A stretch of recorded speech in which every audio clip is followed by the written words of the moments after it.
verse 2. It talks about vows. Men will pay close attention to this because it seems today, like in the world we live in, that making a vow is not really a serious matter. It doesn't matter if you make a marriage vow. Your ideal is, for some of these people today, it seems like when they make a marriage vow, if he snores too loud, or I don't like the way she cut her hair, why we'll just break the marriage vow. That seems to be the way it's going in America today. I don't know about the rest of the world, but we see the problem with this is really problematic. It's not just that it's in the world. The world's always been the world, right? But when we see the same statistics, over 50% in the body of Messiah, the people breaking their vows, whether it's marriage, whether it's a vow to someone else, an agreement, an employee, or whatever the case may be. When you make a vow, God will see is very serious about you keeping the vow. So the point here is that today is we want to understand we shouldn't make a vow unless we're absolutely willing to our last breath to keep that vow. Okay. Also, happy Rosh Chodesh for those who wasn't here last night. It's the beginning of months, and we're starting a new month, the month of Av. It says in chapter 30 and verse 2, if a man makes a vow to Yod Havav the Lord or takes an oath to bind himself to the binding obligation, he shall not violate his word. Who's God speaking to? He's speaking to the house of Israel. The world does this all the time. He's not speaking to them. Why? They're not in covenant with him. Until they get in covenant with him, he's not talking about them. Until that happens, they do what they do. But he's talking to the people of Israel. He's talking to those of us who are in covenant with him. We should be different. It says, he shall not violate his word. He shall do according to all that proceeds out of his lips, his mouth. It's important what comes out. The book of James, Yaakov tells us that we speak either words of life or words of death out of our mouth. When we put it out there, it's hard to get it back. Even if we make a mistake, we put it out there, man, it's a lot more work to correct that mistake that we put out there. Also, if a woman makes a vow to Yod Havav the Lord and binds herself by an obligation in her father's house in her youth. A woman in her father's house. She's still at home. She's still under the father's covenant. And her father hears her vow and her obligation by which she has bound herself, and her father says nothing to her, then all her vows shall stand. And every obligation by which she has bound herself shall stand. If in the house of the covenant people of God, the father hears the daughter speak something, he knows it's not right, but he doesn't say anything, he doesn't take his responsibility and put a stop to it, then the scripture says that it's going to stand, it's going to be held against that daughter. It says, but if her father should forbid her on the day he hears of it, so fathers, listen, you have a right. As fathers of the Most High and covenant, not only do you have a right, you have a responsibility. If you love your daughter, and you hear of it, to forbid her of it. None of her vows or her obligations by which she has bound herself shall stand, and Yod Havav the Lord will forgive her because her father has forbidden her. You see, fathers, you have a major role. It's a big responsibility.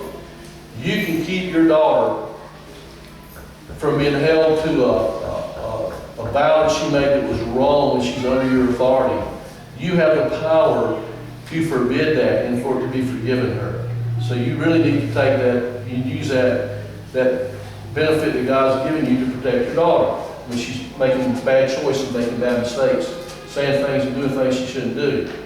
However, if she should marry while under her vows or the rash statement of her lips by which she has bound herself, and her husband hears of it and says nothing to her on the day he hears it, then her vows shall stand, and her obligations by which she has bound herself shall stand. So here we go again now. Now it's a case where a woman's married. She's married to her man, and her husband listens to her make a vow. but it's a bad vow. He knows it's a bad vow, and he knows it's going to cause her trouble and the family trouble. He does nothing about it.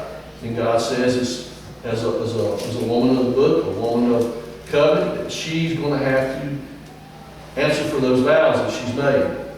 But if on the day her husband hears of it, he forbids her, then he shall annul her vow which she is under, and the rash statement of her lips by which she has bound herself, and Yodevath, the Lord, will forgive her. So again, husbands to wives, you have a responsibility. Those of you who've gone under marriage counseling with me for the 13-week course know I teach this clearly and plainly, that husbands and wives walk side by side, but when there's an impasse, when there's a time that a decision comes and you're in disagreement, the husband has the responsibility to make the final choice. And if a wife's making bad choices, he has the responsibility. If he really loves her and she may not like it at that time, this is some of our young people don't like it, when we as moms and dads take responsibility to tell them, no, you can't do that. You're not going to be doing that. You're not going to be making these kind of vows and these obligations. Because you're really saving them from mistakes that they made. You have the authority as dads and as husbands to annul the vow before God and for that wife or that child, that daughter to be forgiven. It's a very important role you play. I hope you understand the role that you play. God has placed you in is tremendous. Amen. But the vow of a widow or of a divorced woman, everything by which she has bound herself shall stand against her. Why? She's on her own. It's between her and God. She's under God's covenant authority. She better pay attention to what God's saying to her in His Word, because when she makes a vow, it's going to stand. However, if she bowed in her husband's house and bound herself by an obligation with an oath, and her husband heard it and said nothing to her and did nothing, nor forbid her, then all her vows shall stand, and every obligation by which she bound herself shall stand. Get back to the married woman.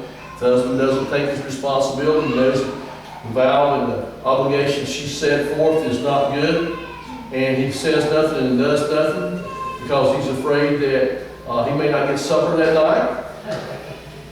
You know, a simple little thing like that. Losing that supper could cost the family a lot. It's better to lose the supper if you're really worried about it. Amen? Take your stand as men of God, as fathers of God. Well, that's not mine, okay.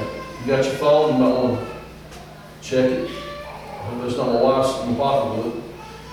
Verse 11, and her husband heard it, but said nothing to her and did not forbid her, then all her vows shall stand, and every obligation by which she bound herself shall stand. But if her husband indeed annuls them on the day he hears them, then whatever proceeds out of her lips concerning her vows or concerning the obligation of herself shall not stand. Her husband has annulled them, and Yodevath, the Lord, will forgive her. Amen.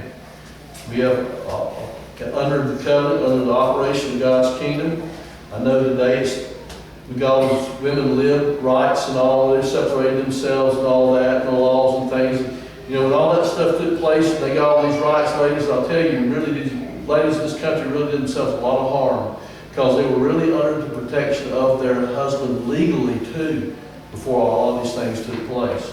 But God's going to restore all that.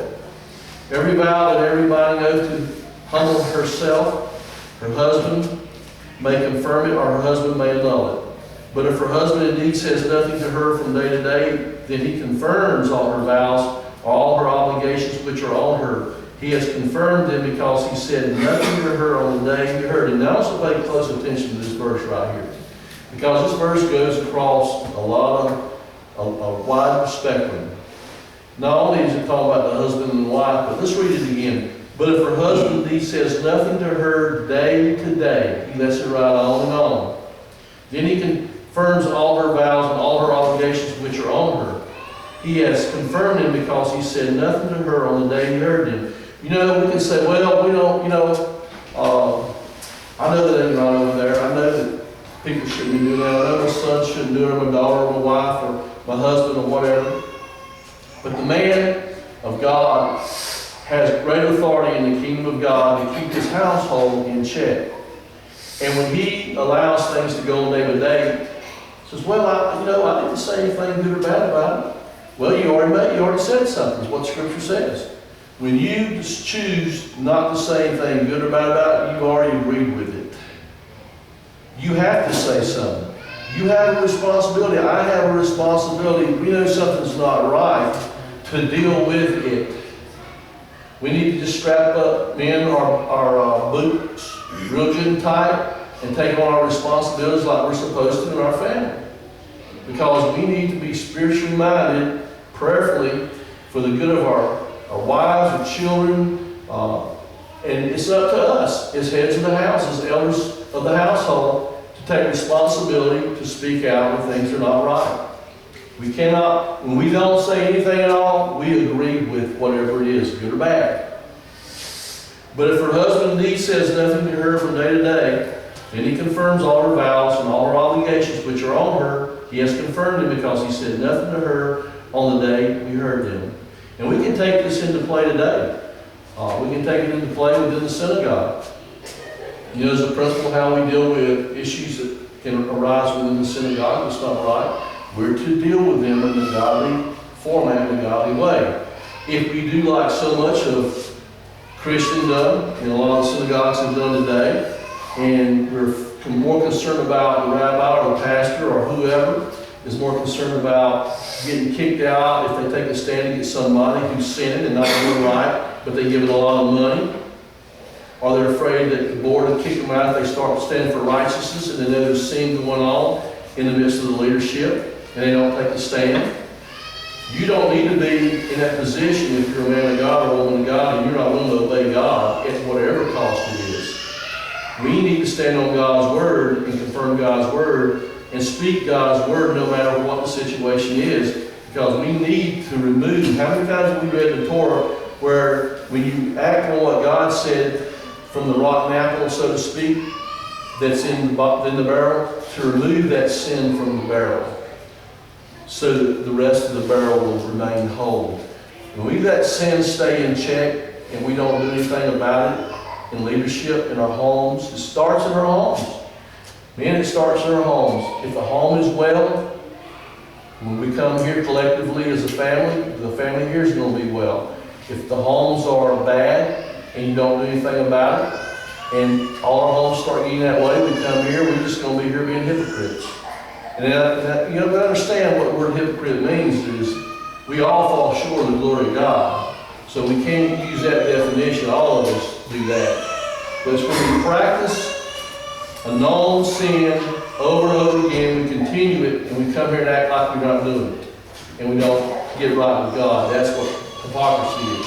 So let's get that straight so nobody misunderstands that, okay? We don't want to be hypocritical because the world sees what we're doing. And we're either doing what God's word says and being light to a lost and dark world for their hope of salvation, or we're just acting like we're light when really we're living just like they are, and they're not interested in coming here because they see us doing the same thing they do.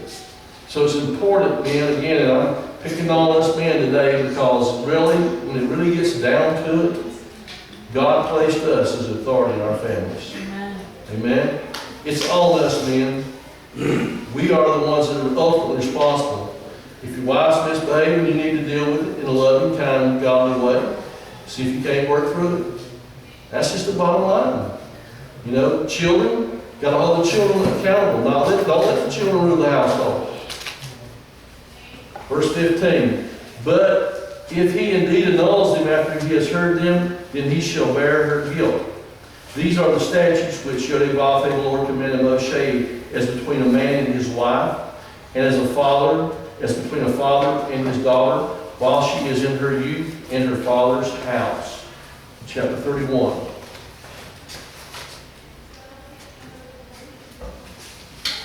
Then Yodivah, the Lord, spoke to Moshe, saying, take full vengeance for the sons of Israel on the Midianites. Now, y'all remember a couple of Parshas back, we had a situation where the Midianites were involved with the prophet Balaam gave Balak information that he needed how to corrupt the Israelites to get them to sin against God. And in that situation, we know that Aaron's son came in and he struck down the Israelite and the Midianite woman that was with him and stopped the plague that had already killed 24,000 of the Israelites. So it was 24,000 to 1. It seemed unfair, an unfair punishment that the Israelites, 24,000 then died and only one of the Midianites died. But here we're going to see right here that God's fixing to deal with the Midianites now. He always deals with it sooner or later. Take full vengeance for the sons of Israel on the Midianites. Afterwards ye shall be gathered to your people. And Moshe spoke to the people, saying, Arm men from among you for the war, that they may go against Midian and execute Yodeh-Vav, the Lord's vengeance on Midian. Okay? Is God not perfectly capable of speaking the word and destroying an army without using any one human being? Of course He is. And we've seen Him do that before. We've seen Him destroy Pharaoh's army in the Red Sea, do we not? Yeah. And they did fight Him. But here we see also that He uses God's people at times to fight the battle. He uses them and guides them by His Spirit. It says He wants them to be armed. He wants them to be ready. We see when Messiah was here in the New Testament renderings, we see that He said, listen, don't carry a weapon, don't do this, don't do that, just follow me. But when it was time, when He died, He rose again, it was time for Him to leave, He changed what He told them. He said, now if you don't have a sword, go and buy one. If you don't have money, put money in your pocket. In other words, we see things are changing when the Messiah's not here with them. A special warfare is taking place. We're in the midst of warfare, ladies and gentlemen, as people of God. We're here as the bride of Messiah, but we're here also as the army of God, and we're in spiritual warfare. We need to be girded about with the Word of God. We need to be praying and seeking His face. We need to have the Word of God, which is the sword of God, in our hands, in our hearts, to fight this battle that we're in, or we're going to lose. And it says that 1,000 from each tribe of the tribes of Israel you shall send to the war. So there were furnished from the thousands of Israel 1,000 from each tribe, 12,000 armed for war. Now, this language is interesting because if we go to the book of Revelation, we'll see that there is 1,000 from each tribe of Israel. At the end of time, 12,000. Name, remember that? Anybody remember that? 12,000 God puts His seal on to preach the everlasting gospel of the end of days spiritual warfare. Amen? And Moshe sent them 1,000 from each tribe to the war. And Phinehas, the son of Eleazar the priest, which was the one that put the spear through the Midianite and the Israelite, Eleazar the priest to the war with them, and the holy vessels and the trumpets for the alarm in his hand. So we see that the Eleazar the priest is going with the Ark of the Covenant and all the holy vessels and all that, and the trumpets of God are going to go forth for this battle.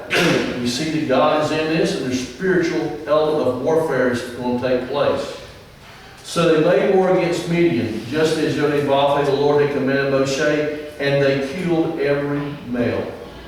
That sounds horrible. You mean the people of God went out and killed every single Midianite male? Yeah, that's what He did. That's what the Bible says. God's not trying to hide from anybody. This is light and darkness. This is light, walking in obedience to the Creator, destroying darkness.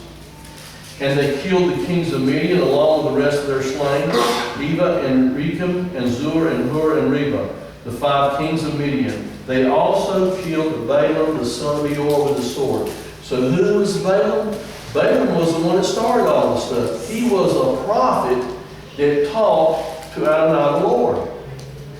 And he could not speak anything, he told King Balaam, anything good or bad against Israel because they were blessed. But yet he found a way to counsel him to cause the sons of Israel to sin by getting him then hooked up with the daughters of Midian. Men, we have to be careful when we're walking in God's kingdom. We need to be true to God and true to our wives and wives to their husbands. Not let the enemy come in, because the enemy's after us. If we're obeying God, man, and we're walking in His principles and all, we're the ones, we're number one on His hit list. Because if He can get us, He can get the rest of the family. If He can get the family, He can get the congregation here to the body of Messiah Lodge. And the sons of Israel captured the women of Midian and their little ones and all their cattle and all their flocks and all their goods, and they plundered.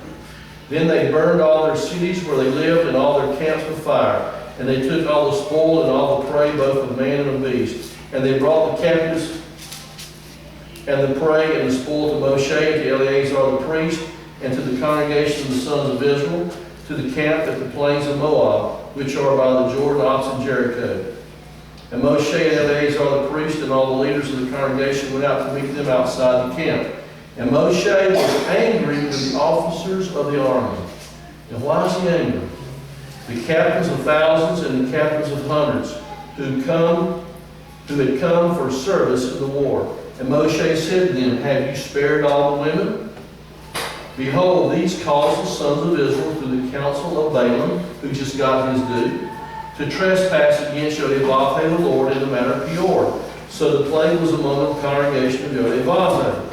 So they still had a little issue there. They had learned. They kept these women that were intimate with other men, and he didn't want to do that because they were the ones that Satan, in his power, used to cause Israel to sin to begin with. Now that's why I want us to get a picture here. This is why it's so important and why God is so specific, and so many of the prophets were about us not marrying outside of our belief system, outside of honoring God, not being unequally yoked with unbelievers or people or women or men from different religious orders serving other gods. This is very important. Now therefore kill every male among the little ones, and kill every woman who has known man intimately. But all the girls who have not known man intimately, spare for yourselves. And you camp outside the camp 7 days. Whoever has killed any person, whoever has touched any slain, purify yourselves, you and your captives, on the 3rd day and on the 7th day. And you shall purify for yourselves every garment and every article of leather, all the works of goat's hair, and all articles of wood. Then Eleazar the priest said to the men of war who had gone to battle, this is a statute of the law which Yodevah has commanded Moshe. So it does look like, and I'm not going to call any names out, the person knows what I'm talking about, but you can, there is a way to purify leather. If you got leather and you need to get it cleansed, only the gold and the silver, the bronze, the iron, the tin, and the lead.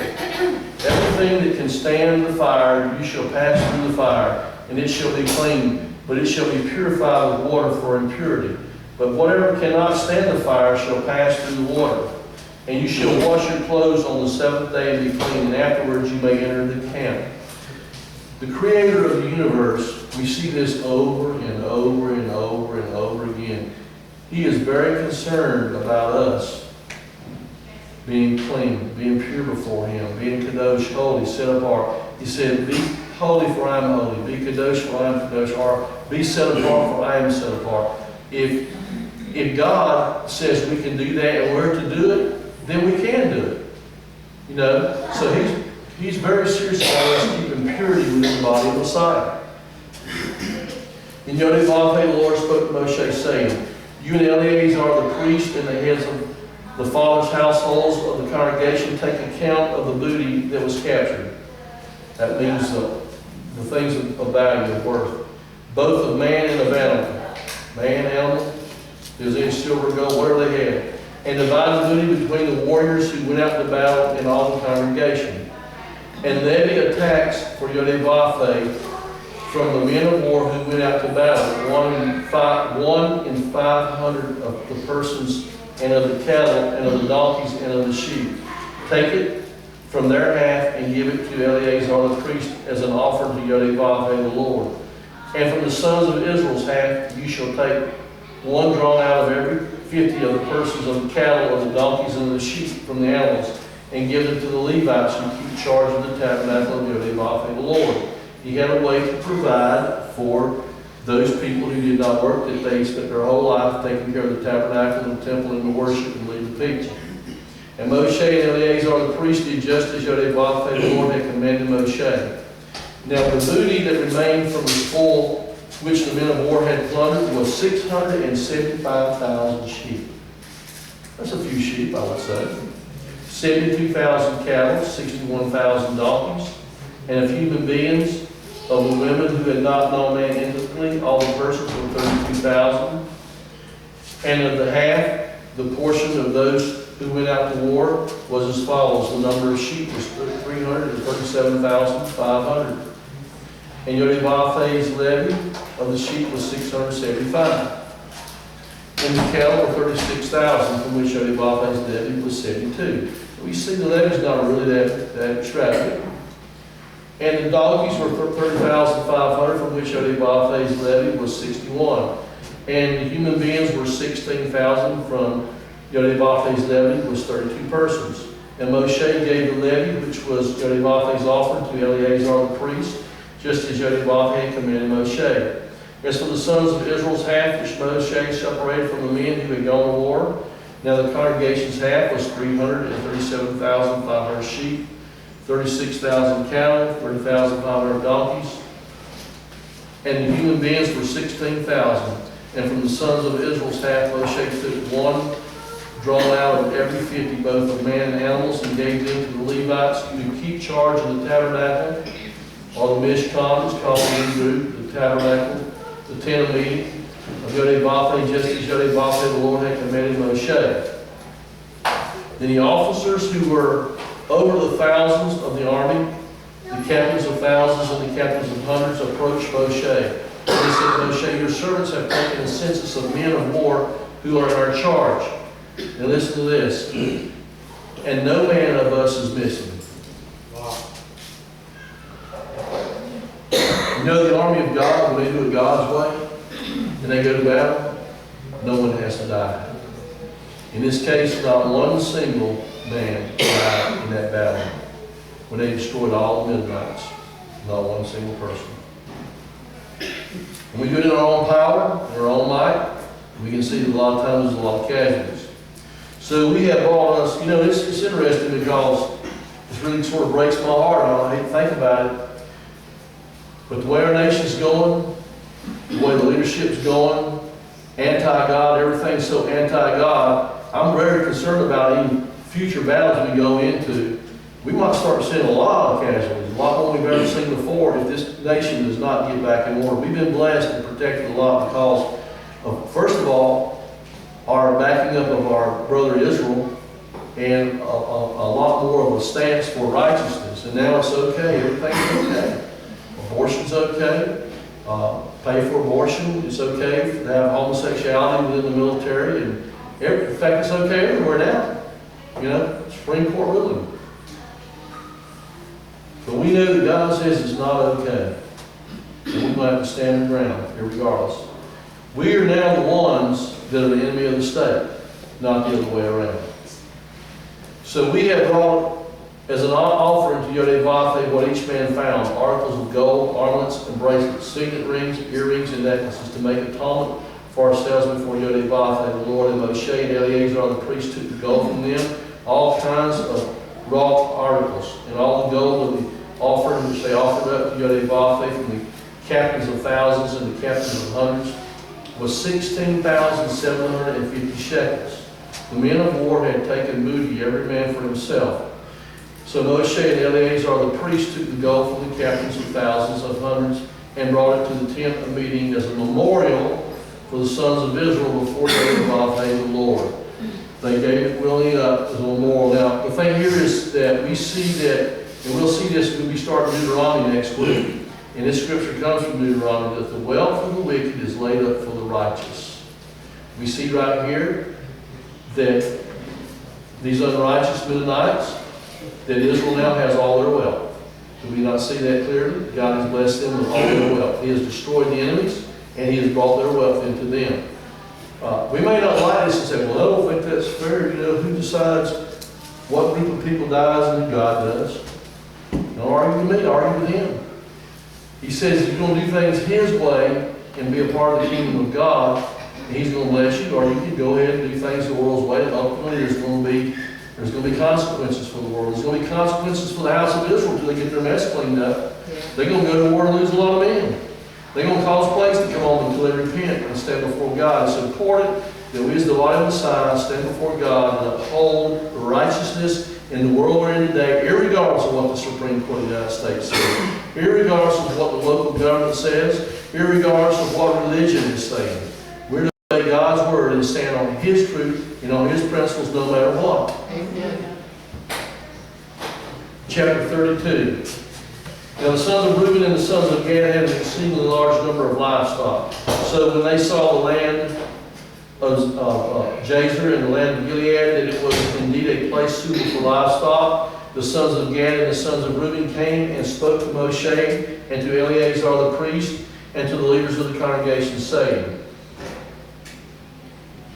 Adaroth, Dibon, Jazer, Nimrod, Hezbon, Eliam, Shebam, Nebo, and Beon. I think I need to have Realization come back up here and read these words. I understand he did a great job last week with all of them.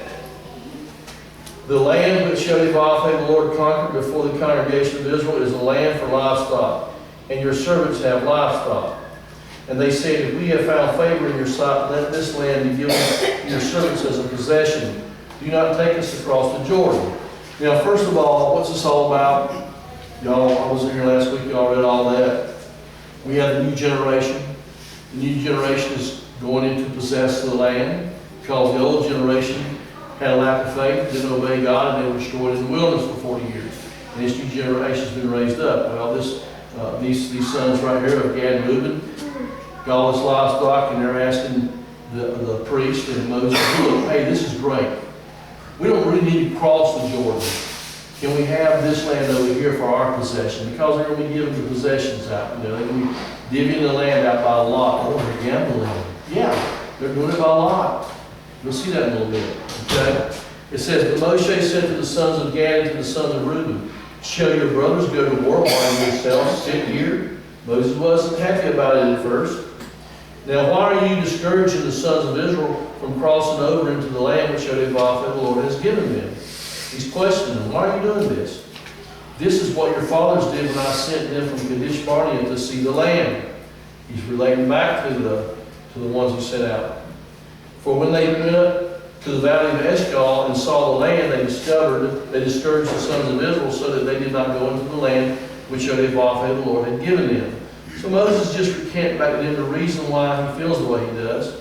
So Shadivah the Lord's anger burned in that day, and he swore, saying, none of the men who came up from Egypt, from 20 years old and upward, shall see the land which I swore to Abraham, to Isaac, and to Jacob, for they did not follow me fully. They did not follow me fully. We see kings that follow God halfway. We see kings that follow Him all the way. It's kind of like, you've heard the term in the past of God's perfect will and God's permissive will. That means, if you're not God's perfect will, if you're not endeavoring to follow God with all that He's asking you to do, He might be just letting you get by. It's just His permissive will. But the reality of it is consequences for not following God fully. We see it over and over again in Scripture. We want to follow Him with our whole heart. Doesn't mean we don't fall short. David was a man of God. David followed Him with his whole heart. When you said when David sinned, look all this. Look, he had she was murdered and he committed adultery with her. Yes, he did. But he repented of that sin, turned to God. But he never ever put other gods brought other gods into the land of Israel, like his son Solomon did. The big difference is we may have mishaps along our journey. We may have failures along our journey, but God will forgive us if we just repent. We can really be a man or a woman after God's own heart. This is hard for a lot of people to understand. I don't understand how so-and-so preached the Word of God and lived this way for 30 years and then he had a failure, had a moral failure. Moral failure is always bad. It can ruin a whole ministry. But the reality of it is that, and there are consequences every time there's a moral failure. But if a person repents, God forgives them. And they're still in the kingdom of God. They may have never denied the Messiah. They may have always preached the truth, but they had a moment that they allowed themselves to become spiritually weak, didn't pray like they should have, or whatever reasons may be, and failed God in the natural, in the flesh, and they had to do repentance and come back to God. So that should be encouraging to all of us, right? Amen. So David was a man that failed, but yet he repented and returned, and God still used him, and there's consequences in his family for a while because of that. So remember, we don't want to be in a position of failure because there's always consequences, even though there's forgiveness. And it's not that God's putting the consequences on us, we put it on ourselves. Verse 12. Except Caleb the son of Zephuni, the Kenzanite, and Joshua the son of Nun, for they have followed Yodavav the Lord. So we see here these two guys of the 12. Moses is making it clear to them. Here we have them in the promised land with a new generation because they followed him fully. So Yodavav, the Lord's anger burned against Israel, and he made them wander in the wilderness 40 years until the entire generation of those who had done evil in his sight, in the sight of Yodavav, the Lord, was destroyed. Now, did they do evil just once or twice? Did that generation do evil? Are they being banned from entering the land because they just had a bad day once or twice? No. They tempted God at least 10 times over and over again, rebelled against him over and over again. He gave them grace over and over again until it finally got to the point. It got to the point that their time of grace was up. We need to understand that. The book of Hebrews teaches us as believers that today. Willfully rebelled. It wasn't they had a bad day and they stubbed their toe and said damn or something, like that, and had to get saved all over again. The reality of it is they willfully disobeyed God every time a little something didn't go their way. And they didn't trust God. They didn't believe God. Disobedience is not believing God. We believe him, we do what he said. But Caleb and Joshua, man, they said, look, God said that we can do it. God said we can take the land, surely we can take the land. God says we can take Navarre if we'll obey him and we'll come up, we'll pray in our homes, in our families during the week, we'll read the Word of God, we'll share the good news everywhere we go. We can take Navarre for the glory of God, for the kingdom of God. And I believe that. Absolutely do. I don't care what anybody else says. Don't come at me with any negative that we can't, because I don't want to hear you. Well, I know we can take it. I know we're here for that purpose. I know God put us here for that purpose. Some of you not realize that yet, but you will. Now behold, you have risen up in your father's place a brood of sinful men, to add still more to the burning anger of Yodavav, the Lord, against Israel. For if you turn away from following him, he will once more abandon them in the wilderness, and you will destroy all these people. He said, look, you don't do the right thing. All you will end up being abandoned again, and let wander for 40 more years. Then they came near to him and said, we will build here sheepfolds for our livestock and cities for our little ones. But we ourselves will be armed ready to go before the sons of Israel until we have brought them to their place, while our little ones live in the fortified cities because of the inhabitants of the land. We will not return to our homes until every one of the sons of Israel has possessed his inheritance. For we will not have an inheritance with them on the other side of the Jordan and beyond, because our inheritance has fallen to us on this side of the Jordan toward the east. So Moses said to them, if you will do this, if you will arm yourselves before Yodavav the Lord for war, and all of you armed men cross over the Jordan before Yodavav the Lord until he has driven his enemies out from before him, and the land is subdued before Yodavav, and then afterwards you shall return and be free of the obligation toward Yodavav and toward Israel. And this land shall be yours for possession before Yodavav the Lord. So he's saying, okay, if you're really going to do that, if you're going to obey God, and you're going to stand with the rest of the sons of Israel, and you're going to make sure that they get their possession, and you're going to stay with them and fight until it's all done, that's cool. That's cool to the modern terms. But if you will not do so, behold, you have sinned against Yodavav the Lord, and be sure your sin will find you out, because they just made a vow. We just talked about vows before we got to this, didn't we, in the Parsha. They made a vow. And once they make that vow, they've got to do it. There's consequences, and he just said there is. Your sin's going to find you out if you don't keep your vow. You can't go off and get our, well, I got mine now. Good luck for you. We see that happening in the world there, where I got my house. I got what I need. You help me get mine. I don't have time to help you now. Whatever case may be, we see the point. We're standing with one another together. But build yourself cities for your little ones and sheepfolds for your sheep, and do what you have promised. Do what you have promised. Have you made a promise to God? Have you made a promise to someone? Keep your promise. Keep your vow. Do what you said you was going to do. yeah, but I didn't calculate this over here, and it's going to cost me more than I thought. Well, that's tough. You better count the cost before you make the vow. It's better, the Bible says, not to vow at all than to make a vow you can't keep. If you're not absolutely sure before you make a vow, don't do it. Don't swear. They have in our Bible. And the sons of Gad and the sons of Reuben spoke to Moshe, saying, your servants will do just as my Lord, my master commands. Our little ones, our wives, our livestock, and all our cattle shall remain there in the cities of Gilead. While your servants, everyone who is armed for war, will cross over in the presence of Yod-Heh-Vah-Vah, the Lord, to battle, just as my Lord, my master says. So Moshe gave command concerning them to Eleazar the priest, and to Joshua the son of Nun, and to the heads of the fathers' households, and of the tribes of the sons of Israel. And Moshe said to them, if the sons of Gad and the sons of Reuben, everyone who is armed for battle, will cross with you over the Jordan in the presence of Yod-Heh-Vah-Vah, the Lord, and the land will be subdued before you, then you shall give them the land of Gilead for a possession. But if they will not cross over with you armed, they shall have possessions among you in the land of Canaan. And the sons of Gad and the sons of Reuben answered, saying, as Yod-Heh-Vah-Vah, the Lord has said to your servants, so we will do. We ourselves will cross over armed in the presence of Yod-Heh-Vah-Vah, the Lord, into the land of Canaan, and the possession of our inheritance shall remain with us across the Jordan. So Moshe gave to them, to the sons of Gad and the sons of Reuben, and to the half-tribe of Joseph's sons Manasseh, the kingdom of Sheol, king of the Amorites, and the kingdom of Og, the king of Bashan, the land with its cities, with their territories, the cities and the surrounding land. Now, so, we look at a map today. Has everybody here looked at a map of the Middle East and Israel today?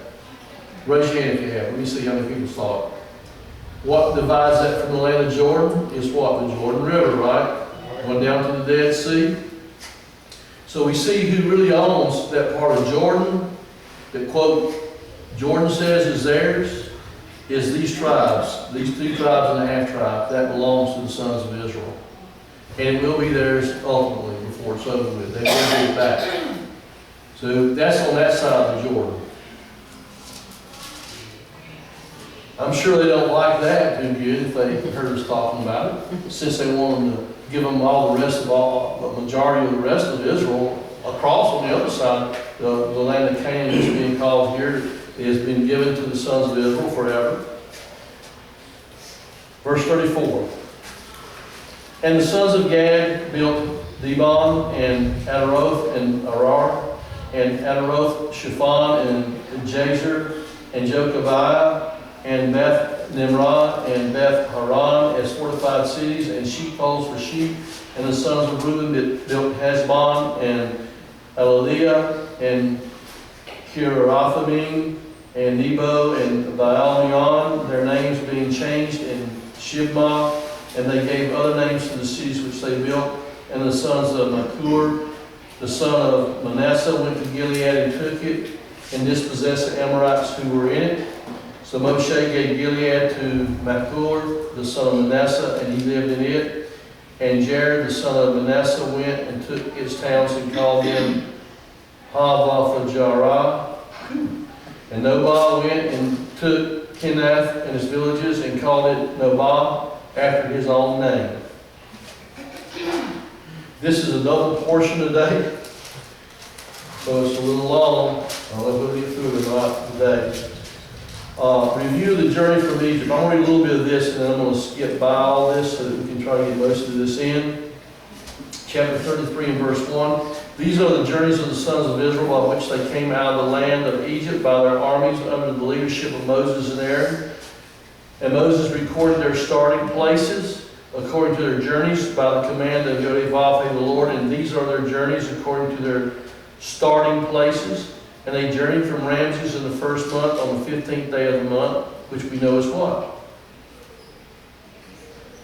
Passover unleavened bread, right? Okay. So, I'm not going to go through all this. I'm going to read a few more verses. It says, on the 15th day of the first month, on the next day after the Passover, the sons of Israel started out boldly in the sight of all the Egyptians. While the Egyptians were burying all their firstborn, whom Yod-Heh-Vav had struck down among them. So Yod-Heh-Vav, the Lord, he struck down all the firstborn Egyptians. He did warfare for them, and they didn't have to do anything but stand in their houses and obey him and put the blood on the doorpost and lintels for the Pesach offering. It says Yod-Heh-Vav had also accused judgments on their gods. Remember, the reality of all those things that happened in the land was the destruction, the systematic destruction of all their false deities, all their false gods, and show the Egyptians who the true God was. Now, you can read through this. This is a good study. If you want to get a map of the Middle East, get an older map, date back as far as you can, and start your little pencil and start your little lines, and you can kind of see where they went. So you can follow it right here. You know exactly how they went and where they went from this. Let's go to verse 50. Then Yod-Heh-Vav, the Lord, spoke to Moshe in the plains of Moab by the Jordan opposite Jericho, saying, Speak to the sons of Israel and say to them, When you cross over the Jordan into the land of Canaan, then you shall drive out all the inhabitants of the land from before you. It said A-double-L, all of them. Okay? It didn't say some of them. It didn't say most of them. It said all of them. And destroy all their figured stones. What's their figured stones? All their idols, all their idol worship. And destroy all their molten images, and demolish all their high places. And you shall take possession of the land and live in it. For I have given the land to you to possess it. He's telling you, if you cross over, I want you to kill everybody. Dispossess them all. Tear down all the high places, all the false gods, all the false worship. And when Messiah King returns in the end of days, what's left, and he's going to do judgment on this earth according to the book of Revelation, that's exactly what he's going to do again. If you'll take Revelation and you'll take what happened in Egypt and you'll put them side by side, you'll see it was very similar. He is going to systematically destroy every name of every false god, of every high place. He's going to tear it all down. And all the people and all the armies that come against the children of Israel, he's going to destroy them.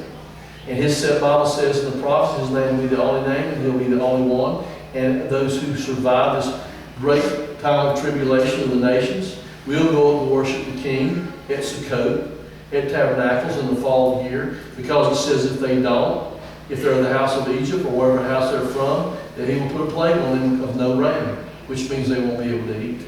They won't have food.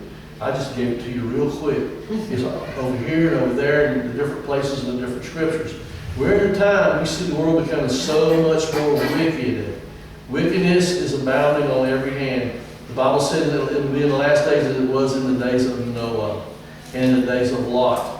What was happening in the days of Noah? Every thought of man was wicked, constantly. Every thought, every deed was wickedness. Everybody was mixing with this and mixing with that and doing this and doing that. We see in Sodom in the days of Lot. What happened? Why did God come down and systematically destroy those cities down there around in the Dead Sea area? Because of their wickedness, because of their treatment of the poor and the needy, and because of homosexuality. It was wickedness. It was an abomination. God allows sin to go so far. He allows it to go to become what we call in the Bible full-blown, and then he brings in the destroyer to destroy that wickedness. And he's going to use the sons of Israel here. He's going to use the ones that he has have circumcised of heart and of flesh, who is a new generation raised up, who's got their house in order, and he's going to use them to come in and take possession of the land, and then wealth and wickedness of the surrounding nations is going to become their wealth, and destroy the enemy. It's just that simple. That sounds like Islam. I can see how some people can get a little fall on that a little bit. The problem with Islam is they're wicked. They're not obeying the God of Abraham, Isaac, and Jacob. They have some attributes. They've taken a little from this and a little from Christianity and made their own deal. Just like a lot of other people are doing today. It says in verse 54, and you shall inherit the land by lot. Here we go. You shall inherit the land by lot, according to your families. To the larger you shall give more inheritance, and to the smaller you shall give less inheritance. Wherever the lot falls to anyone, that shall be his. And you shall inherit according to the tribes of your fathers. Now, it's interesting because they're going to flow these lots, or we'll consider this going today. My wife and I were having a little discussion about it on the way here, kind of serious and joking around at the same time and all that about gambling and flowing the lots and all that. And she was talking about certain things about it. I said, here's the reality of flowing the lots. God uses man to allow him to take a part of what's going on. But God knows where he's going to let that lot fall. He already knows who's supposed to have what. But we're supposed to do our part when he tells us to do our part. Don't you know that we can flow a lot, or we can do anything if that's what God tells us to do, and that God can take and he calls it to fall where he wants it to fall? Amen? And you shall inherit the land by lot according to your families. To the larger you shall give more inheritance, and to the smaller you shall give less inheritance. Wherever the lot falls to anyone, that shall be his. You shall inherit according to the tribes of the fathers. But, here's the but, a little big word, but. But if you do not drive out the inhabitants of the land from before you, then it shall come about that those who you let remain of them will become as pricks in your eyes, and as thorns in your sides, and they shall trouble you in the land in which you live. And it shall come about that as I plan to do to them, so I will do to you. God was serious about them getting these pagan, demonic, devil-worshiper people out of the land. He was very serious about it. And he said, this is what's going to happen to you if you don't do what I told you. And we see today how in Israel, Ariel Sharon's one of his last acts was to remove those people, those Jewish people who settled the Gaza Strip, to take them all out of there, let the pressure from the United States and the UN put pressure on them to give them this land for peace. God said, that's your land. Don't do it. Instead of that, to give it and take Jewish people, take them out. And a lot of them understand, some of them are even settled to this very day. They had businesses, they had worked hard, and they were removed so that these Palestinians, I call them, to me, they're just Philistines. That's where Philistines used to be. Right over there, and what they do, they shoot rockets from over there in Israel. They taunt Israel all the time, just like Goliath did the Philistines until David came on the scene, and taunted the sons of Israel. When we don't obey God, we suffer the consequences. God wants the enemy destroyed. He wants the enemy destroyed from our lives. He's made a provision through Yeshua the Messiah. We don't need to give room to the enemy. When we let the enemy, we give him room and we let him come in and lead us astray, he brings all kinds of thorns and things and problems into our lives that we don't need. We need to destroy all the residue of the enemy that's been in our lives or is in our lives. We need to get it out so that God can use us fully. Amen? Amen. Chapter 34 and verse 1. So we see that we've been talking about the law of possessing the land. We get into the instructions of apportioning out the land. Then Yodi Bafei the Lord. I'm going to do this kind of fast because I want we can get all, at least partly covered. And Yodi Bafei the Lord spoke to Moshe, saying, command the sons of Israel and say to them, when you enter the land of Canaan, this is the land that shall fall to you as an inheritance, even the land of Canaan according to its borders. So this is an inheritance for the sons of Israel, for the house of Israel. And the house of Israel is what? All Jewish people, right? No. Oh, it's not? All Christian people in the rapture? Who's it for then? Every Jew and Gentile who have come to faith in the Messiah are in covenant relationship. We know that there's a mixed multitude that left Egypt with these people. Right here in this day and this time, several thousand years ago, when they were entering the land. They made up the house of Israel.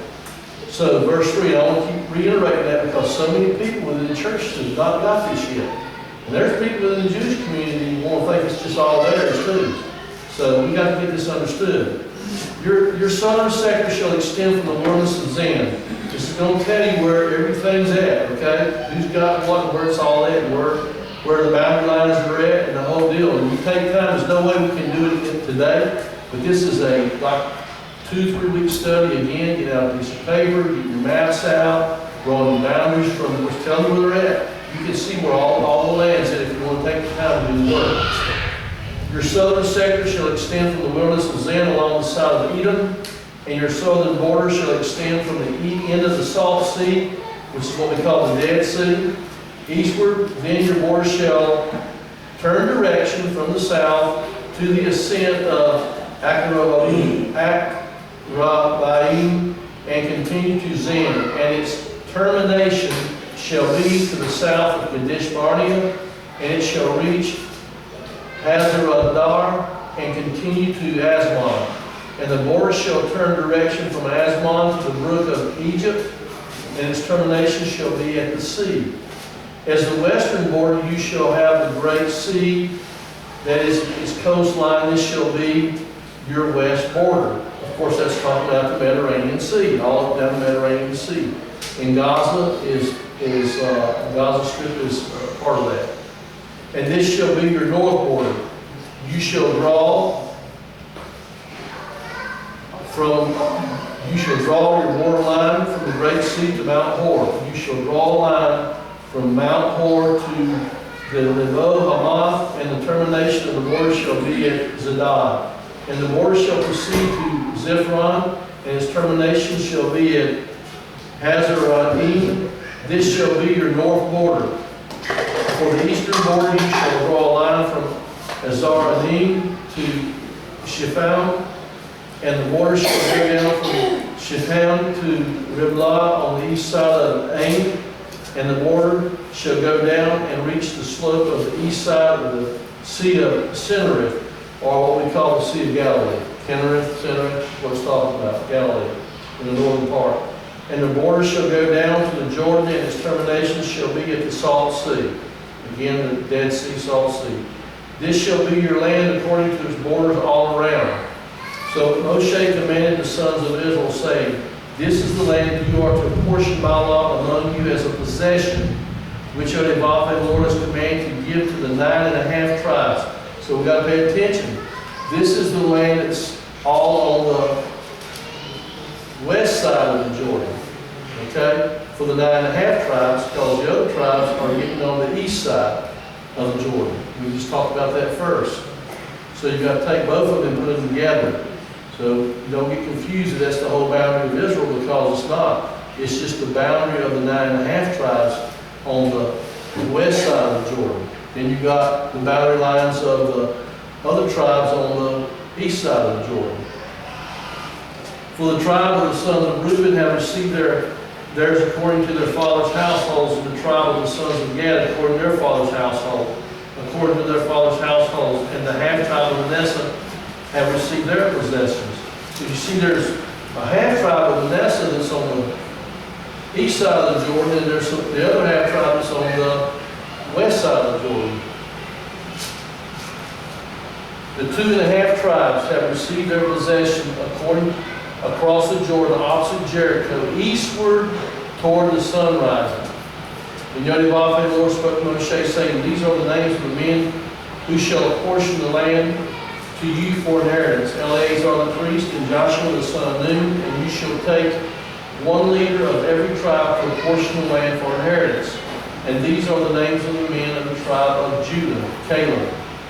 There he is, Caleb. Judah, the son of Zephuni. And of the tribe of the son of Simeon, Samuel, the son of Amminahud. Of the tribe of Benjamin, Eldad, the son of Kishlon. And of the tribe of the sons of Dan, a leader, Buki, the son of Jogli. Of the sons of Joseph, of the tribe of the sons of Manasseh, a leader, Haniel, the son of Ehud. And of the tribe of the sons of Ephraim, a leader, Chemiel, the son of Shiphan. And of the tribe of the sons of Zebulun, a leader, Elisaphan, the son of Parnak. And of the tribe of the sons of Issachar, a leader, Paltiel, the son of Azan. And of the tribe of the sons of Asher, a leader, Hadad, the son of Shelami. And of the tribe of the sons of Naphtali, a leader, Padiel, the son of Amminahud. These are those whom Yodevah, the Lord, commanded to apportion the inheritance to the sons of Israel in the land of Canaan.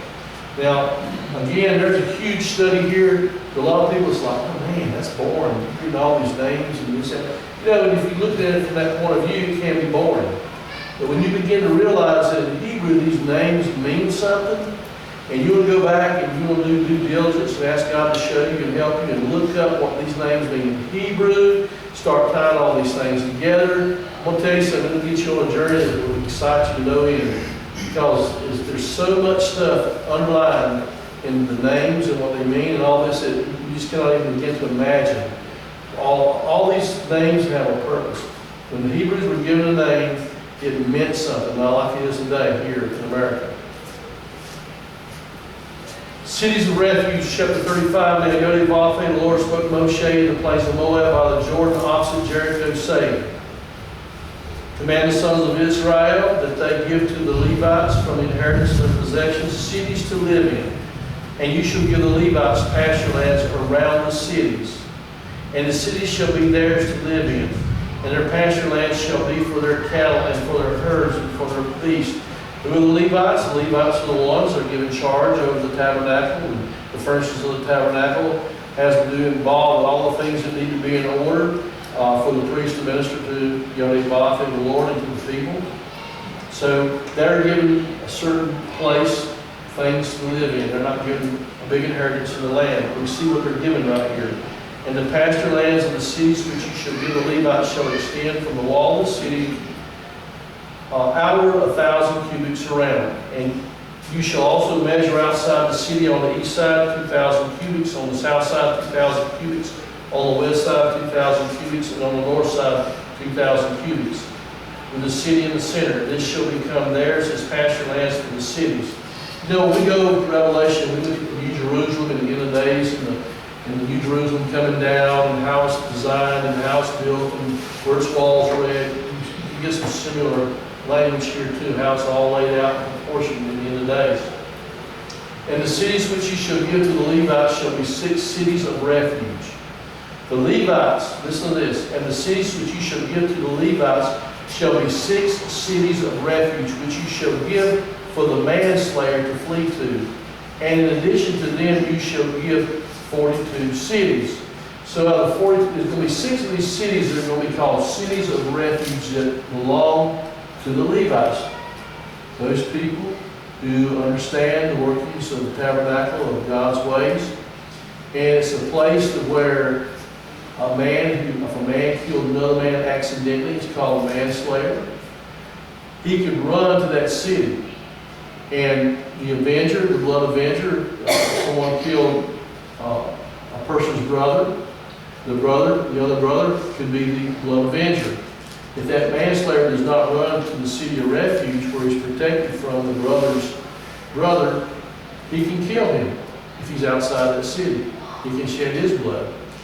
So there was a place where he could go, where there could be just judgment, and he could stay there and be protected if he was found innocent, if he was found it was an accident, he didn't really mean to kill him.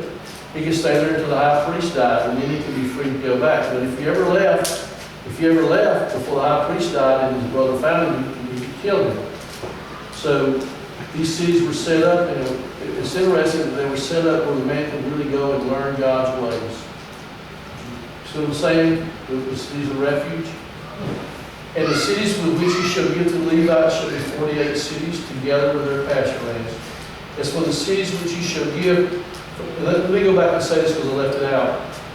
If, however, this guy claiming that it was an accident was chosen to the city of refuge, and after judgment was done, they found out that he actually murdered the guy, he would be put out. He would be executed. As for the cities which you shall give for the possession of the sons of Israel, you shall take more from the larger, you shall take less from the smaller. Each shall give some of the cities to the Levites in proportion to his possession, which he inherits. Then Yodhe-Vafe, the Lord spoke to Moshe, saying, speak to the sons of Israel and say to them, when you cross the Jordan into the land of Canaan, then you shall select for yourselves cities to be your cities of refuge, that the manslayer who has killed any person unintentionally may flee there, and the cities shall be to you as a refuge from the avenger, so that the manslayer may not die until he stands before the congregation for trial. Kind of like, if you get arrested today because someone died and put you in jail, just to protect the public, just in case you are a murderer, it's also to protect you from Someone who may want to kill you can kill the other person until you go to trial to find out what the real truth is. And the cities which you are to give shall be your 6 cities of refuge. And you shall give 3 cities across the Jordan, and 3 cities in the land of Canaan. They are the cities of refuge. So 3 on one side of Jordan and 3 on the other side, within the boundary lines of the whole house of Israel. These 6 cities shall be for refuge for the sons of Israel, and for the stranger, alien, or Gentile, and for the sojourner among them, that anyone who kills a person unintentionally may flee there. But if he struck him down with an iron object so that he died, he is a murderer. The murderer shall surely be put to death. And if he struck him down with a stone in the hand by which he may die, and as a result he died, he is a murderer. The murderer shall surely be put to death. Or if he struck him with a wooden object in his hand by which he may die, and as a result he died, he is a murderer, and the murderer shall surely be put to death. The blood avenger himself shall put the murderer to death. He shall put him to death when he meets him. And if he pushed him of hatred, or threw something at him lying in wait, as a result he died, or if he struck him down with his hand in enmity, as a result he died, the one who struck him shall surely be put to death. He is a murderer. The blood avenger shall put the murderer to death when he meets him. But if he pushed him suddenly without enmity, or threw something at him without lying in wait, or with any deadly object or stone, or without seeing it dropped on him, so that he died while he was not his enemy or seeking his injury, then the congregation shall judge between the slayer and the blood avenger according to these ordinances. And the congregation shall deliver the manslayer from the hand of the blood avenger, and the congregation shall restore him to his city of refuge to which he fled. And he shall live in it until the death of the high priest, who was anointed with the holy oil. But if the manslayer shall at any time go beyond the border of his city of refuge to which he may flee, and the blood avenger finds him outside the border of his city of refuge, and the blood avenger kills the manslayer, he shall not be guilty of blood, because he should have remained in the city of refuge until the death of the high priest. But after the death of the high priest, the manslayer shall return to the land of his possession.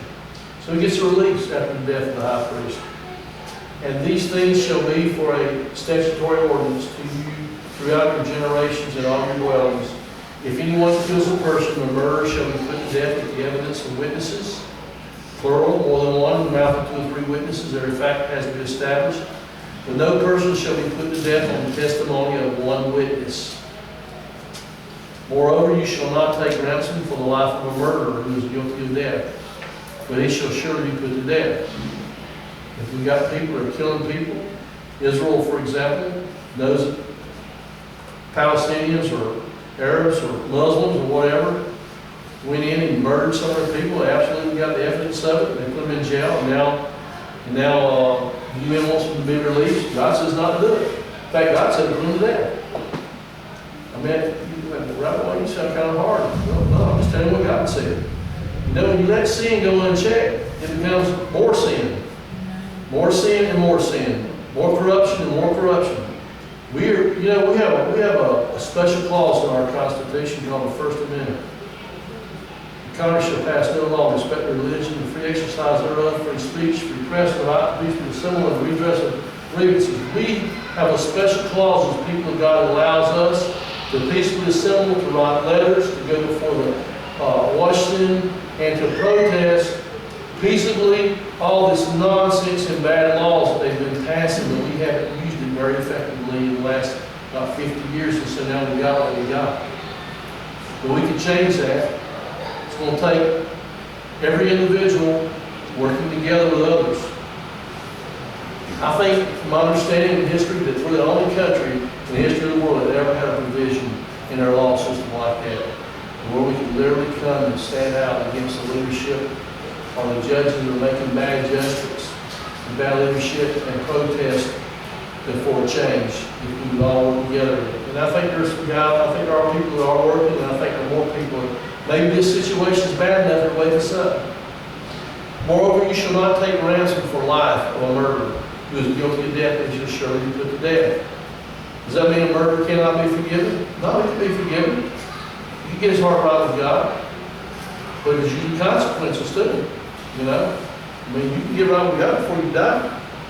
The consequence is that, you know, you took a life and, you know, your life's will be given up here and, you know, you'll be in the kingdom of the resurrection. And you shall not take ransom for him who has fled to the city of refuge, that he may return to live in the land before the death of the priest.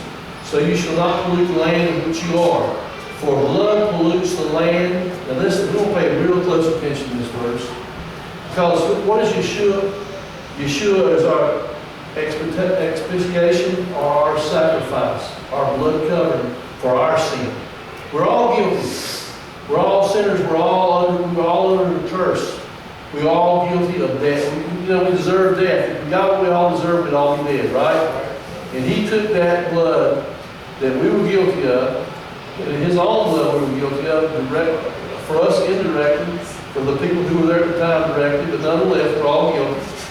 And he shed that blood to cover us. So just read this carefully. So you shall not pollute the land in which you are, for blood pollutes the land, and no expiation can be made for the land, for the blood that is shed on it, except by the blood of him who shed it.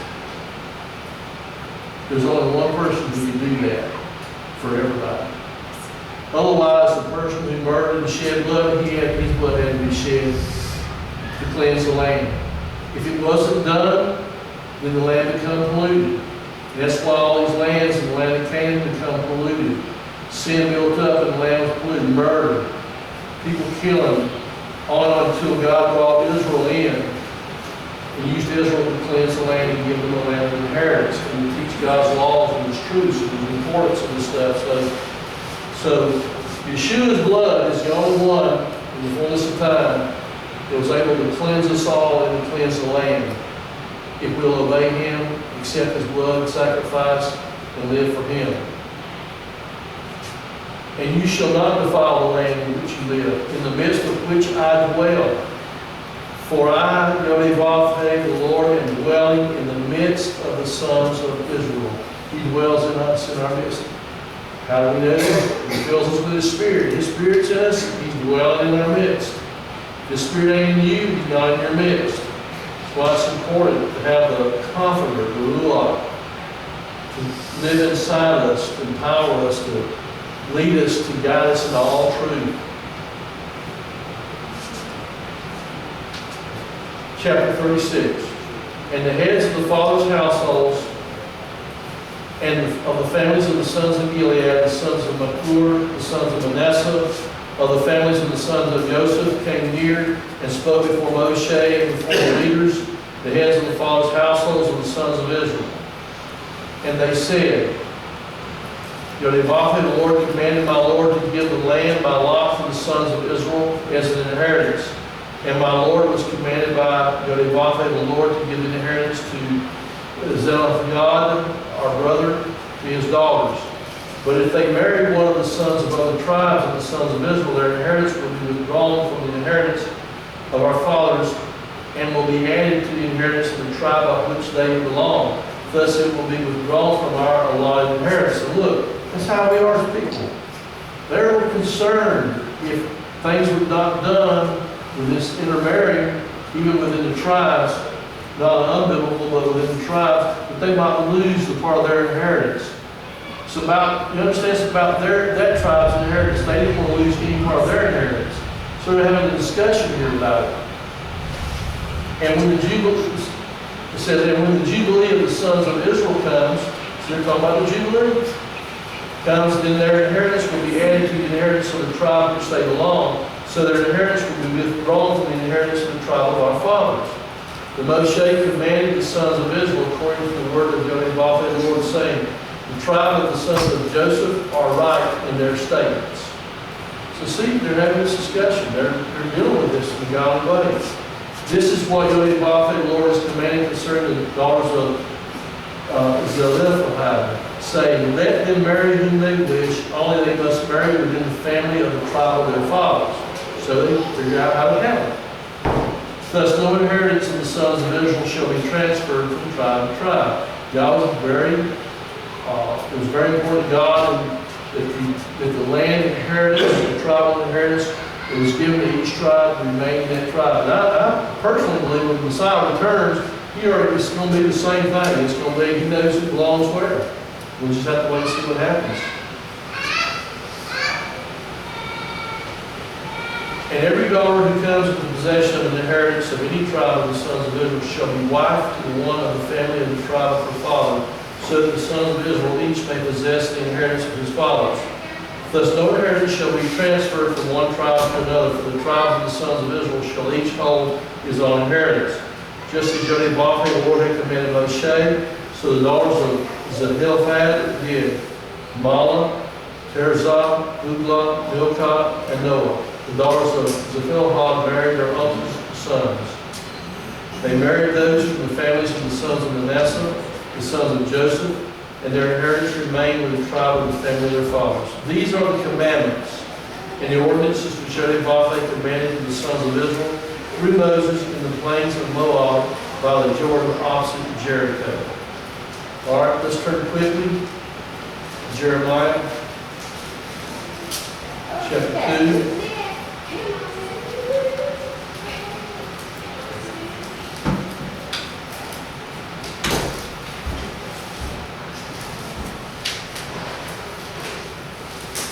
I'm just going to read a few verses because I want to make sure I get the book of Yaakov with James in reading today. Chapter 2, Jeremiah, verse 4. Chapter 2 of Jeremiah, verse 4.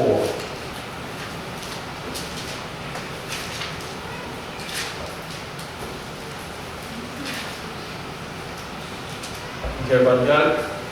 Hear the word of Yod-Heh-Vah, the Lord, O house of Yaakov, or Jacob, and all the families of the house of Israel. Thus says Yod-Heh-Vah, the Lord, what injustice did your fathers find in me, that they went far from me, and walked after emptiness, and became empty. And they did not say, where is Yod-Heh-Vah, the Lord, who brought us up from the land of Egypt, who led us through the wilderness, to a land of deserts and of pits, to a land of drought and of deep darkness, to a land that no one crossed, and where no man dwelt. And I brought you into the fruitful land, to eat its fruit and its good things. But you came and defiled my land, and my inheritance you made an abomination. The priest did not say, where is Yod-Heh-Vah, the Lord? And those who handled the law did not know me. Now the Hebrew word there is Torah. Those who handled the Torah, the law, the instructions that God gave for Israel. He said the very ones, the priests didn't know me. The ones that's holding the book, the scroll. The ones that's supposed to be teaching truth and righteousness from them to the rest of the people, didn't even have a relationship with God. Didn't know him. That's what he's saying. The rulers also transgressed against him. And the prophets prophesied by Baal and walked after things that did not profit. Now, I can just look at that little bit of scripture right there, and I can see USA all over today. Does anybody understand what I'm saying? Yeah. I can see USA all over. We got false prophets today. We got people in the Bema seats. We got all these people everywhere that are saying things that are wrong. They're not telling the people the truth. We got leadership that are involved in helping the Supreme Court pass laws of ungodliness against the Creator of the universe. We see it everywhere we turn. Therefore, I will yet contend with you, declares Yod-Heh-Vah, the Lord, and with your sons I will contend. Some folks may have some questions, but I can't do that right now during this session. If you want to ask me some questions afterwards, it's not going to answer. Just get me after I wasn't going to ask a question. I was going to throw on top of what you said about USA. Yeah. But that's talking. That's talking. Just talk to me afterwards, okay? Okay. Therefore, I will yet contend with you, declares Yod-Heh-Vah, and with your sons I will contend. For cross to the coastlands of Kittim and see, and send to Kedar and observe closely, and see if there has been such a thing as this. Has a nation changed gods? When they were not gods. But my people have changed their glory to that which is not profit. Be appalled, O heavens. Be appalled. I think about what Tracy said. We should be appalled. Be appalled, O heavens, at this, and shudder. Be very Desolate, declares Yod-Heh-Vav, the Lord, for my people have committed two evils. First of all, they have forsaken me, the fountain of mankind, living waters. To hew for themselves cisterns, broken cisterns, that could hold no water. What are these cisterns, these broken cisterns? All of man's traditions and false religions and stuff that he's added, eaten from the tree of life. From the tree of the knowledge of good and evil. Is Israel a slave, or is he a long-born servant? Why has he become a prey? The young lions have roared at him. They have roared loudly, and they have made his land a waste. His cities have been destroyed without inhabitant. Also the men of Memphis and Taphanes have shaved the crowns of your head. Have you not done this to yourself by forsaking Yod-Heh-Vav, your Elohim, when he led you in the way? But now, what are you doing on the road to Egypt? On the road to slavery is what it means. To drink the waters of the Nile. What are you doing on the road to Assyria? To drink the waters of the Euphrates. Your own wickedness will correct you, and your apostasies will reprove you.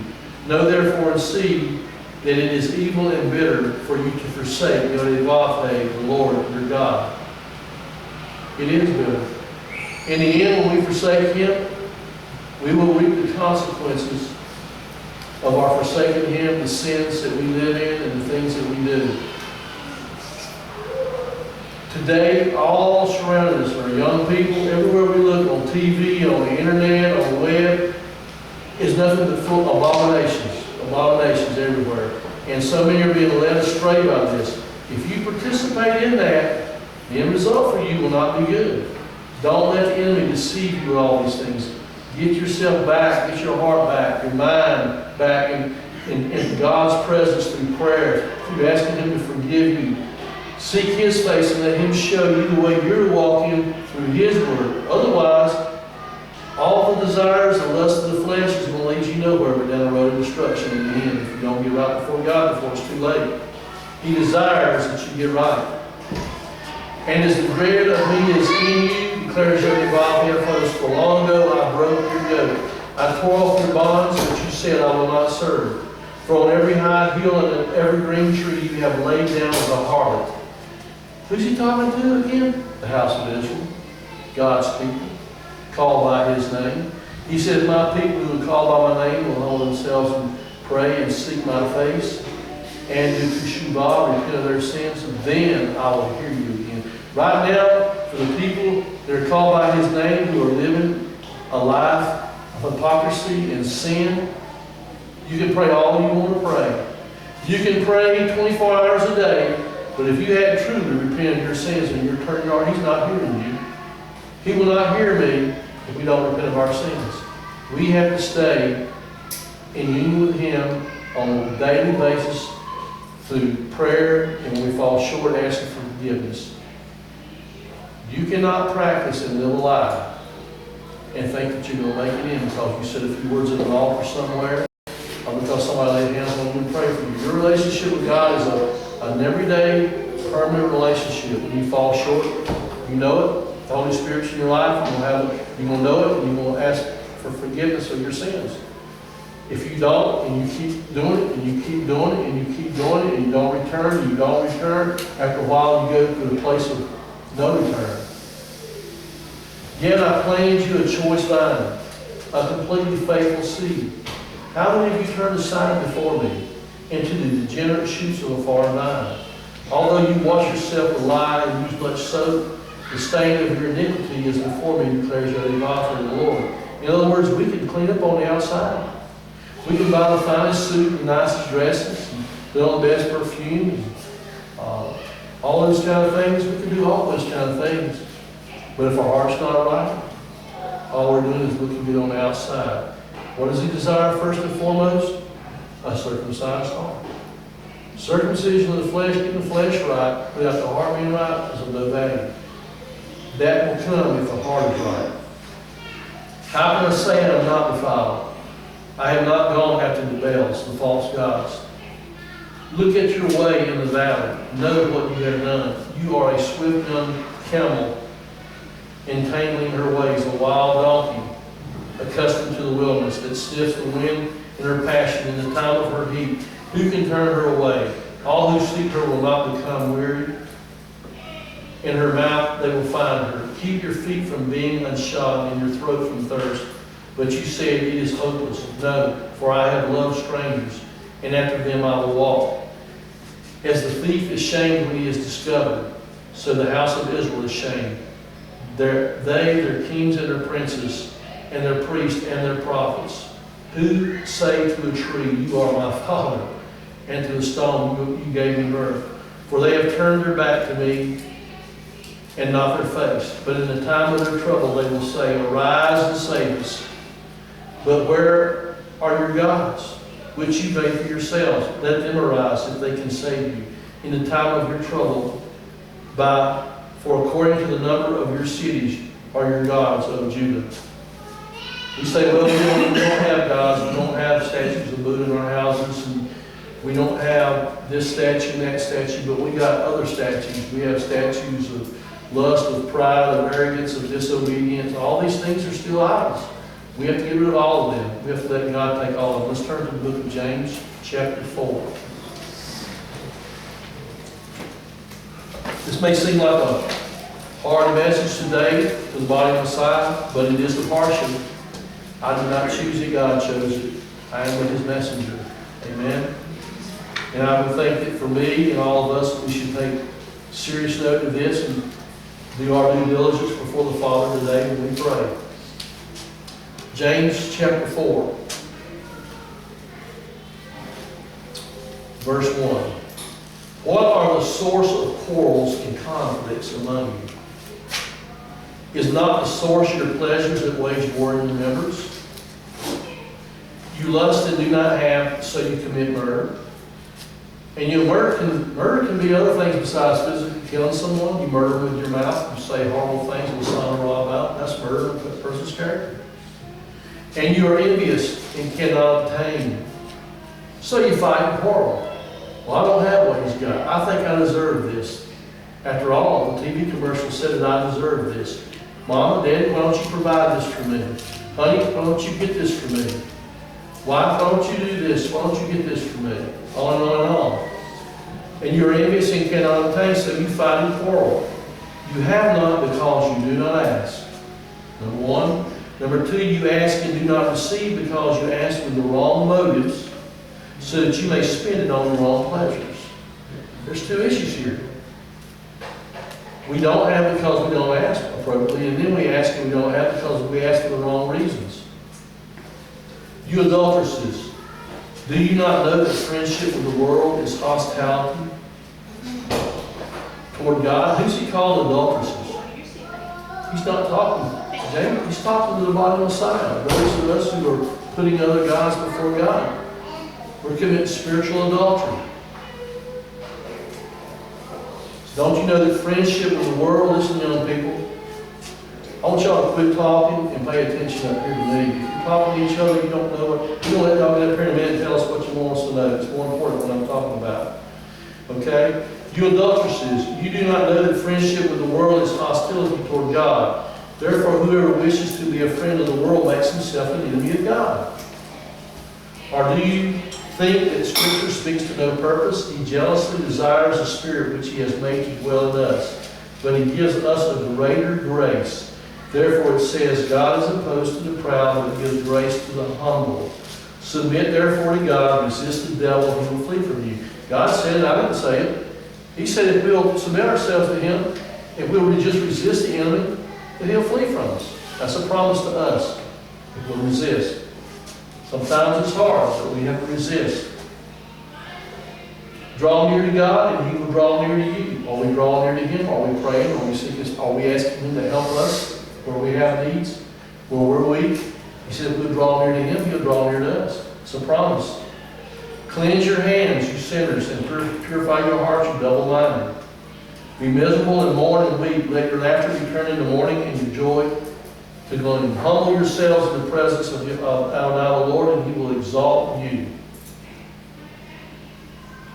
Do not speak against one another, brethren. He who speaks against another brother or judges his brother speaks against the Torah, the law, the instructions, and judges the Torah law. But if you judge the law, you're not a doer of the law or the Torah, but a judge of it. There's only one lawgiver and judge, the one who is able to save and to destroy. But who are you who judge your neighbor? Does that mean that we don't have any kind of judgment at the bottom of the side? That's not what it's talking about. But we're not to be here judging every... I look at you and I don't know all the circumstances in your life, so I make a judgment. You look at me, you know the circumstances in my life. We should never judge in that manner. We don't know what somebody's going through. We need to pray. We'll just pray for one another, that God will help. You understand? So that's what he's talking about.